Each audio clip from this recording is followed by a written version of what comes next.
Bridget, our first ever interaction was when you retweeted a hate article about me from The Nationalist while I was a Sarasota County school student.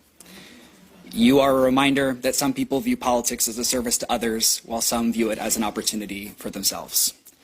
On this board, you have spent public funds that could have been used to increase teacher pay, to change our district lines for political gain, remove books from schools, target trans and queer children, erase Black history, and elevate your political career, all while sending your children to private schools because you do not believe in the public school system that you've been leading.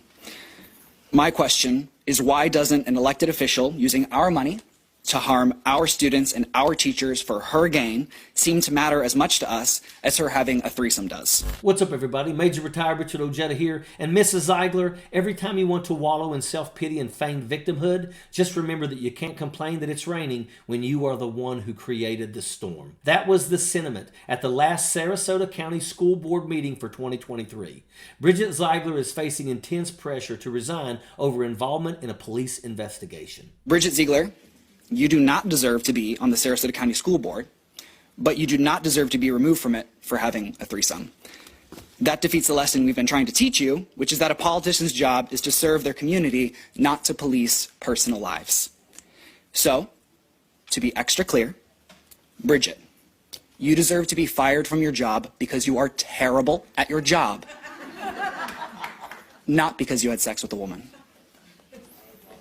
Bridget Zeigler, co-founder of Moms for Liberty, has been caught in a sex scandal that could rock the very foundations of the parents' rights movement and the Florida Republican Party. Moms for Liberty is a right-wing extremist organization that describes itself as a parental rights advocacy group that advocates for extremist candidates to be elected to school boards. Nutjobs like Ziggler have called for book bans and have turned school board meetings into platforms to spread their religious bias. They have attacked the LGBTQ community and tried to force their Christian nationalist garbage down everyone else's throats. So when two of the biggest fish in the Florida Republican Party get outed for participating in a threesome that brings about assault charges, it's going to be damning. Dozens of speakers criticized Moms for Liberty co-founder and Sarasota, Florida school board member Bridget Zeigler. Now, it turns out that Ziegler's personal sex life doesn't really mesh well with the conservative group's Christian values. Now, Ziegler recently told police that she and her husband, who is now under criminal investigation for sexual assault, had a consensual sexual encounter with another woman. The same woman who is now putting out allegations against her husband, Christian Ziegler. Christian Ziegler is Bridget's husband. He is the Florida Republican chair. The Republican Party in Florida just voted to strip all power and reduce his salary to $1. Ziegler is under criminal investigation for allegations of sexual assault, including rape.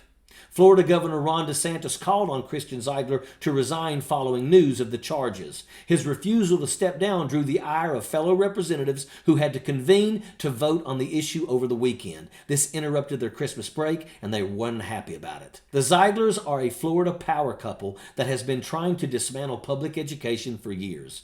Bridget Zeigler has won re-election 3 times, but just last week was asked to resign. Bridget also sits on the board of the Tourism Oversight Committee that Ron DeSantis initiated to punish Disney for voicing opposition to the Don't Say Gay trans legislation. DeSantis hasn't asked Bridget Zeigler to resign as of yet, but this situation could end Moms for Liberty and their parents' rights movement. Bridget Zeigler allegedly had sex with a woman. Of course, I love the hypocrisy. Moms for Liberty supported the Don't Say Gay bill in Florida, very famously so. And they said, look, if we have the kids hear about LGBTQ issues at all, well, obviously that would be very damaging to children to know that gay people exist. Well, wait till they find out that the mom in Moms for Liberty is also in the LGBTQ community. This threesome is in sharp contrast with Bridget's and Moms for Liberty's extreme anti-LGBTQ conservative agenda. The Zeiglers have advocated for book bans, classroom censorship, and bans on teaching about slavery, race, racism, LGBTQ people, and basic history. Zander Moricz was a former student at Pineview School in Osprey, and he absolutely tore into Zeigler during open comments portion of the meeting. A crowd of people were in attendance and all had their sights on the Christian nationalist hypocrite. Moricz said Bridget Zeigler deserved to lose her job, but not because of her private sex life, but because she was terrible at her job. Moricz stated that a politician's job is to serve the people, not police their personal lives. Karma has certainly come back around to bite Ziegler, and it's well deserved. Moms for Liberty was founded by a swinger, not by a follower of Christ. Ziegler and moms like her who attack our public education want to regulate a poor kid's education while sending their kids to private schools. Both Zeiglers need to be held accountable. What a group of disgusting hypocrites. And that's an absolute fact. Sappers clear the way, airborne all the way.